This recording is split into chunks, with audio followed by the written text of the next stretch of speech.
말과 삶과 자유 5. 황순원. 나의 경우 작품을 쓸 때마다 번번이 오리무중 속에 갇힌 느낌을 받는 것에서부터 시작된다. 아무리 힘들더라도 이를 헤쳐나가는데 나름대로의 즐거움을 못 붙였던들 벌써 나는 작가를 그만두었을 것이다. 40세가 아니라 평생 나는 부록이라는 것에 미혹당하지 않도록 조심하고 있다. 청소년 시절 장미 가시에 손가락 찔린 것이 빌미가 되어 죽었다는 외국 한 시인의 얘기를 하면서 이 얼마나 시인다운 일이냐고 감탄해하는 축에 나는 함께하지 않았다. 정서 부족 탓이었을까?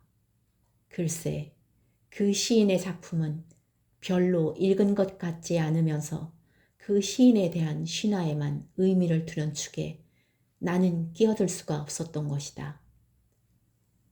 톨스토이는 셰익스피어를 좋지 않은 극시인이라고 말하고 있다. 셰익스피어는 자기가 쓴 작품의 모든 인물들에게 웅변적이고 시적이고 서정적인 하나의 스타일밖에 부여하지 못했다고 지적하면서 이것은 톨스토이가 문학에서의 시의 다양하고 오묘한 굴절작용을 거의 인정하지 않으려는 데서 온 것이 아닌가 싶다. 여자가 남자보다 평균 수명이 길다는 것은 다 아는 사실이다. 게다가 여자는 남자보다 죽음에 대한 공포심을 덜 느낀단다. 그것은 남자와 달리 여자는 직접 몸속에 잉태하여 힘들여 낳은 자식을 통해 목숨이 그냥 이어진다는 관념을 암암리에 지니고 있기 때문이라고. 노망이 들면 죽음에 대한 공포를 모른다고 한다. 그래서 노망은 죽음에 대한 공포를 피하려는 일종의 방어 증상이라는 설도 있다. 자연 죽음에 대한 공포를 덜 느끼는 여자 쪽보다 남자 쪽의 노망률이 더 높을 수밖에. 이 무슨 남자에 대한 공포스러운 형벌인가. 안해가 왜 아내가 됐는지 모르겠다. 안해가 아내보다는 발음하기 쉽고 안해를 풀이하면 집안의 해가 되어 이 집안의 해인 안해의 밝고 흐림이 곧 그 가정의 밝고 흐림과 직결된다는 걸 상기해보라. 아내 아닌 안해로 그냥 두는 편이 100번 좋았을 것을. 암만 해도 내 주장하는 집안만은 안 되겠더군. 항상 남편 대하는 품이 보통 집안의 남편이 여편네 대하는 품에 비교 필요 이상 서술이 서 있더라고. 이래가지고서야 어디 한 가정을 제대로 이끌어 나갈 수 있겠어? 아무래도 부권제가 그대로 유지돼야지 섣불리 목권제로 바뀌었다간 정말 세상 어지러워지겠던걸. 한자로 이름을 지을 경우 그 뜻 못지않게 발음에도 세심한 신경을 써야 한다고 본다. 작고한 원응서 형한테서 들은 얘기다. 그가 전에 여학교 교사로 있을 때 학생 중에 성은 성김, 이름은 보배 보, 이를 지어서 출석을 부를 때마다 대단한 곤혹을 치렀다는 것이다. 나도 여러 해 전 학교에서 수강 신청을 해온 탁과 남학생 중에 성이 맡길 임, 이름이 외자인 차례 질이어서 호명 때 몹시 민망스러웠던 경험이 있다. 키에르케고르라는 이름은 교회의 영지, 즉 묘자리를 뜻한단다. 죽음에 이르는 병을 쓴 사람에게 걸맞는 이름이랄까. 나의 막내 외사촌 누이의 아명은 멋세기였다. 작금에는 한글로 이름을 짓는 일이 흔해졌지만 이것은 70여 년 전 내 외삼촌이 지은 한글 이름이다. 도대체 멋세기의 뜻이 무엇일까 궁금하여 한번 외삼촌에게 여쭈어 봤더니 딸이 내리 내식이나 달래 나오기에 이젠 그만 멋쩍 서라고 멋세기라 한 거야. 외삼촌으로서는 딸은 그만 멋쩍 서고 아들이나 나오길 바랐는지 모르지만 아들이고 딸이고 그야말로 멋쩍 서버려 다시는 소생이 없었다. 아무튼 이 멋세기라는 이름을 생각할라 치면 지금도 나는 외삼촌의 그 특이한 장명 발상에 절로 미소가 지어지곤 한다. 내 젊어서 들은 얘기로 한 자파상 주인이 어떤 여인네가 물건 고르는 채 하다가 슬쩍 하나 치마 속 바지 주머니에 집어넣는 걸 보고 한 말이 재미있다. 아즈마니 아직 마수 그리도 못했는데 외상은 안 됩니다. 최근에는 어떤지 모르나 내 젊어서 보니까 중국 사람들은 구정의 초하룻날부터 대보름까지를 명절로 삼고 지내는데 이 기간에 노름을 크게 하는 모양이었다. 그래서 이 기간이 지나면 노름으로 인해 여편네가 오가고 집 문패가 바뀌는 수까지 있다는 말을 들어오던 터에 여편네 오가는 것은 보지 못했지만 집주인 바뀌는 것은 실제로 목격한 일이 있다. 놀라운 일이었다. 이따금 들르는 청요리집 주인과 심부름꾼의 위치가 바뀐 것이었다. 그런데 더 놀라운 것은 주인이었던 나이든 사람의 심부름하는 품이나 젊은 사람의 주인 자리에 앉아있는 품이 조금도 쑥스럽거나 어색한 기운이 없다는 점이었다. 오래전부터 그래왔던 것처럼 아주 자연스러워 보였다.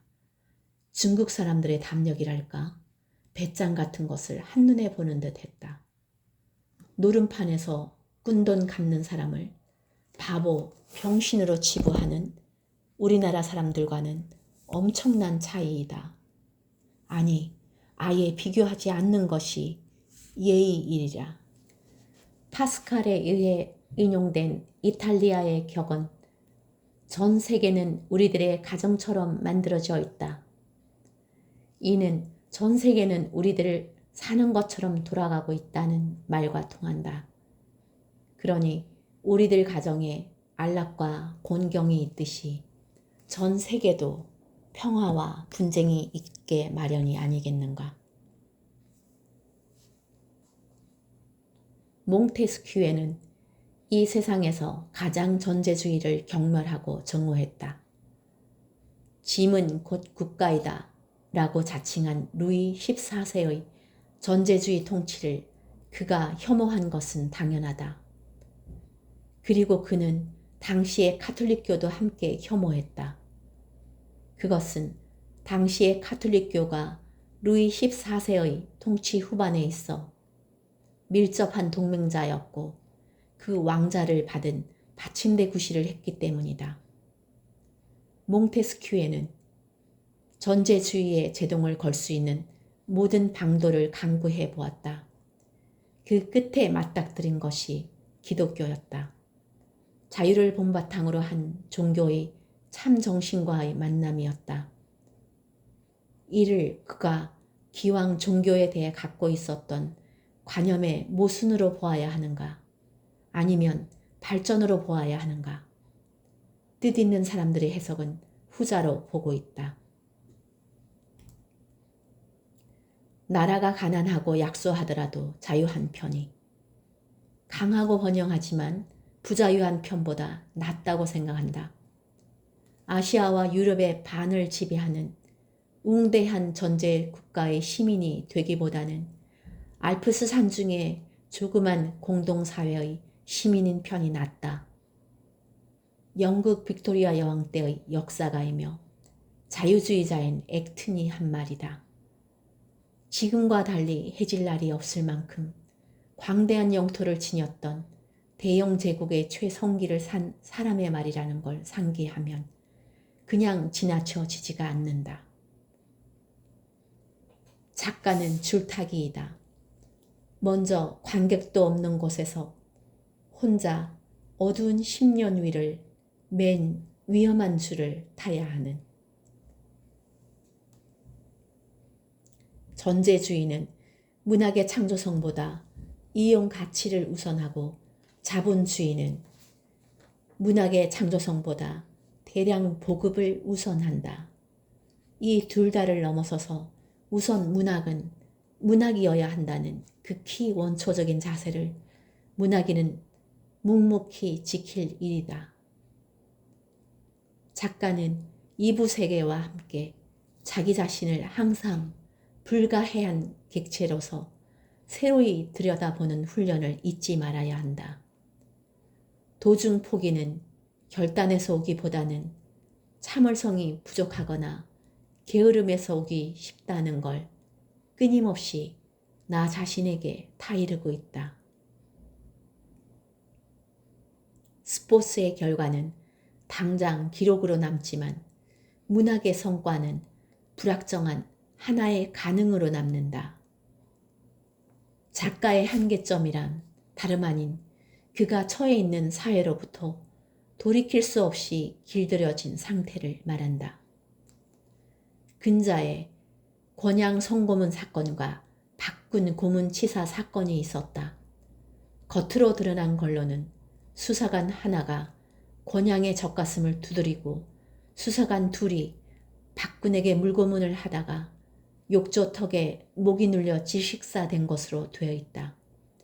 그래, 증인 참고인을 가지고 어쨌다고 처녀의 엉뚱한 젖가슴을 두드려야 하고 어쨌다고 청년의 머리를 물속에 처박다가 목이 욕조턱에 눌려 질식사를 시켜야 했는지 내 작가적 상상력을 한껏 동원해도 수사관들의 행위의 본체를 붙들 수가 없는 것이다.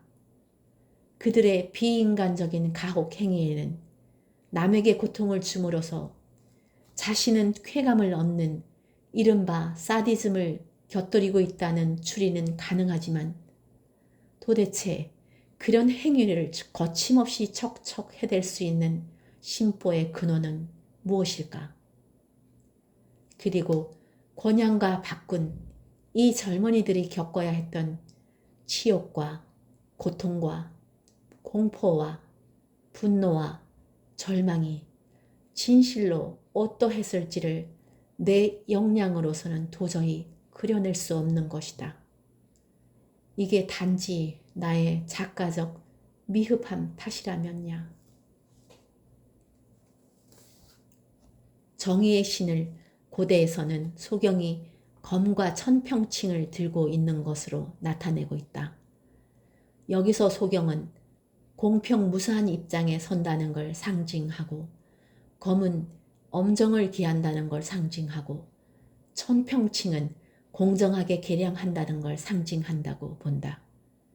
이 정의의 신의 일을 대신하는 것이 현대 삼권 분립의 하나인 사법권이다. 공평무사, 엄정, 공정을 통한 정의로운 재판이 이루어지기 위해서는 사법권의 진정한 독립이 요청된다. 이러한 사법권의 양심적인 독립 없이 시민 생활의 참다운 질서와 안정을 구하는 것은 마치 나무에 올라가 고기를 구하는 것과 같은 무리하고 어리석은 일이 아닐 수 없다. 누구나가 다 알 이 뻔한 소리를 여기 되뇌임은 물방울도 계속 한 곳에 떨어지면 바위에 구멍을 낸다는 말에 비추어 나도 한마디 간절히 보태고 싶어서이다. 자유가 보장돼 있지 않은 인권이나 인권이 보장돼 있지 않은 자유는 한갓 공연불이 아니면 빛 좋은 개살구에 지나지 않는다. 요즘 우리나라를 보면 평등이란 말이 평준이란 말에 밀리어 아주 잊혀지고 만 게 아닌가 싶어질 때가 많다. 내게 있어 해야 할 일을 무난히 해냈을 때의 기분을 여름철 냉수 맛에 비긴다면 안 해야 할 일을 어렵게 물리셨을 때의 기분은 5, 6월 열탕에 들어갔다 나온 뒷맛 같다고나 할까. 유보가 많은 개인이나 사회는 올바로 발전하지 못한다. 악마를 볼 수는 없으나 우리들은 각기 자기 마음속으로 만든 악마를 알고 있다. 악마의 속성의 하나는 민첩하다는 데 있다. 인간이 욕망에 목말라 하는 눈치면 지체 없이 혓바닥에 욕망의 물방울을 떨어뜨려 준다. 그걸 인간은 꿀물로 여기며 더 심한 욕망에로 이끌려 들어가기 십상이다. 악마의 속성의 또 하나는 꾀스러움에 있다. 아담과 하와로 하여금 창조주가 손으로 만지지도 말라고 한 선악과를 따먹게 하여 에덴 동산에서 추방당하게끔 꽹 악마 뱀을 예수는 제자들 전도 내보내면서 이렇게 말할 정도다. 보라, 내가 너희를 보냄이 양을 이리 가운데 보냄과 같도다. 그러므로 너희는 뱀같이 지혜롭고 비둘기같이 순결하라. 안녕하세요. 누구지? 절 몰라보시다니 너무하십니다. 오, 자네로군. 헌데 무슨 일로? 내가 부른 것도 아닌데. 심심해 보이시길래 틈을 내 찾아왔습니다. 이 나이에 서둘러 가며 살 게 뭐냐는 생각은 있지만 심심해하기까지야. 알겠습니다. 하니까 유유자적 하시겠단 말씀이군요. 죽음에 대해서 좀 생각하고 있었어. 지금까지는 이리저리 죽음을 멀리 해왔지만 이즈막엔 어떻게 해서든지 죽음과 친숙해져서 삶과 죽음을 동일선상에 놓았으면 하는데 마음을 쓰고 있어. 그래가지고 죽음의 공포를 면해보시겠다 이겁니까? 남의 아픈 데를 찌르는 그 버릇. 어디 한번 슬슬 애둘러서 물어볼까? 얼마나 죽음을 길들였는가? 그래, 사후엔 매장을 원하십니까? 화장을 원하십니까? 매장. 매장을 원하시는 까닭이라도 있으십니까? 글쎄, 화장은 2번 죽는 것 같은 느낌이 든단 말이야. 그것 봐, 금방 속이 보이는군. 죽음과 삶을 동일선상에 놓아보겠다는 양반이 화장은 2번 죽는 것 같은 느낌이 든다고? 지옥의 불길을 연상하셔서 그런지 모르겠습니다. 어쨌건 2번 죽는다는 말이 나오니까 떠오른 얘긴데요. 한 번 죽었던 사람이 다시 깨어난 이야기가 예로부터 심심치 않게 있어 왔죠. 포의 단편에 보면 장례까지 치른 사람이 깨어난 이야기를 실제의 예를 들어가며 쓰고 있지 않습니까? 그러나 이 나라에선 입관하기 전 딱히 말하면 염을 하기 전이 아니면 깨어나도 소용없을 겁니다. 염을 할 때 콧구멍을 막고 얼굴을 싸고 2 손을 모아매고 그리고 온몸을 배로 꽁꽁 묶거든요. 이래가지고서야 깨어난들 자기가 살아있다는 표시를 어떻게 할 수 있습니까? 차라리 정신을 되찾지 말고 그냥 있었던 편이 낫지. 되찾은 말짱한 정신으로 자신의 처해 있는 상황을 알면서 꼼짝없이 당해야 하는 답답함이란 그대로 생지옥이 아니고 뭐겠습니까? 무덤이 아닌 관 속에서나마 깨어났을 경우 요동을 쳐서 자기가 살아있다는 걸 표시할 수 있을 만큼 염을 해야 하지 않을까 싶습니다. 이 점을 세상 떠나시기 전에 유언 비슷이 남기시면 어떻겠습니까? 이렇게 해서 한번 구체적으로 죽음을 실감케 해봐야지. 죽음에 관한 얘긴 그만하세. 그러면 그렇지. 이제 죽음을 길들이기란 불가능에 가깝다는 걸 어쩔 수 없이 알게 될걸. 그동안 갓에서는 숫제, 창작 생활에서 손을 떼시지나 않았나 했는데요. 그래배나 오랫동안 통 저를 안 부르시지 않았습니까? 이러다간 제 역할도 그만 끝장이 나는가 아닌가 해서 말입니다. 그러니까 바꿔 말하면 자네 없이는 창작이 불가능하다 이건가? 새삼스레 왜 이러십니까, 선생님? 건방진 소리 같지만 전 세계를 통해 저를 써먹지 않은 작가가 있던가요? 짓고 옅은 차이는 있지만요. 그러자니 늘 바쁘겠구먼. 그렇습니다. 하지만 저는 그저 작가들에게 봉사하는 것만으로 다시 없는 즐거움을 삼고 있습니다. 물론 선생님께 대해서도 마찬가지입니다. 그래? 아무런 보수도 없이? 정말 대단한 봉사로군. 근데 그 봉사 정신이 어디서 오지? 사실은 봉사가 아니라 자네 자신을 위해서 하는 일이 아닌가? 그게 무슨 뜻입니까? 그걸 자네가 모를 리 없을 텐데. 내 입으로 말해보라 이건가? 좋아. 자네는 창조주 다음으로 창조를 하고 싶었던 거야. 태초에 말씀이 있어 이 말씀이 온 우주의 삼라 만상을 창조한 걸로 돼 있잖아. 그걸 알고 있는 자네가 자신도 말로서 창조를 해보기로 한 거야. 창조주에 대한 하나의 도전으로. 그런데 자네는 직접 그걸 하지 않고 인간을 통해서 하는 거지. 그게 자네의 야근점이지 뭔가. 그렇게 해서 자네는 교묘히 그늘 뒤에 숨고 인간이 창조주에 도전하는 것처럼 만드는 거야. 그래 놓고 자네는 뒷전에서 혼자 즐거운 웃음만 웃는 거지. 알긴 아는군.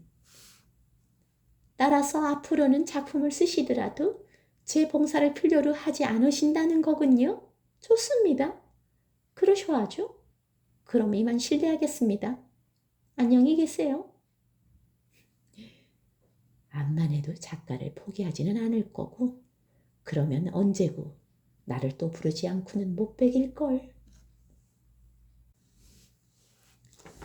획기적인 역사책 사기를 저술한 중국 전한 무제 때의 역사가 사마천은 흉노에게 항복포로가 된 이릉을 변호하였다 하여 무제의 경로를 사 남근이 잘리는 궁형을 당했다. 인간으로서 특히 남성으로서 생명력을 박탈당한 거나 다름없는 굴욕 속에서 암담한 좌절과 절망에 잠겨있는 그를 일으켜 세워 사기를 마무리 짓게 한 것이 과연 무엇이었을까? 기록자로서의 사명감이었을까? 또는 표현에 대한 갈망이었을까? 이 둘 중에 어느 쪽인가를 가리려고 했던 젊었을 때와는 달리 굳이 가릴 게 있을까 싶은 게 요즘의 심정이다. 인도는 지방에 따라 언어가 다르다. 헌법도 14개 언어가 국어로 인정돼 있을 정도다.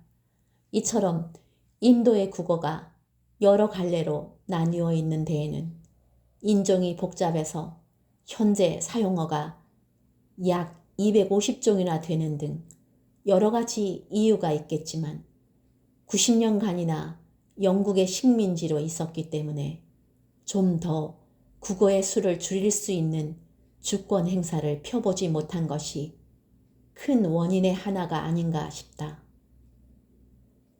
우리도 일본의 식민지로 있을 때 성과 이름을 일본식으로 고쳐야 했고 말이나 글도 일본 말과 일본 글을 국어로 삼게끔 강요당했는데 그것이 36년간이 아닌 90년 동안 이어져 왔다면 우리의 언어 역시 13도의 지방어로 남게 되었을 것만 같다. 그렇지 않은 상태에서 일본의 식민 치하를 벗어날 수 있었다는 것은 생각해도 또 생각해도 천만다행한 일이 아닐 수 없다. 그런데 모두가 알다시피 지금 우리의 국어가 깨끗이 통일될 수 없는 또 다른 형편에 놓여 있는 것이다. 남북으로 갈린 현재의 상태대로 오래 끌면 끌수록 언어의 이질성은 점점 더 깊어질 밖에 없는 것. 이 점 크게 우려되고도 남음이 있다. 문학에서 사투리를 논하게 되는 것도 표준어가 있은 후의 일이다. 어떤 외국책에 보니까 라틴어의 레제르는 읽다의 뜻과 따다의 뜻을 함께 갖고 있다던데 책을 읽다와 꽃을 따다, 열매를 따다가 한데 어우르는 이 낱말의 묘미라니. 되읽고 싶은 책을 단 한 권이라도 챙기고 있는 사람은 외롭지 않다. 1987 4월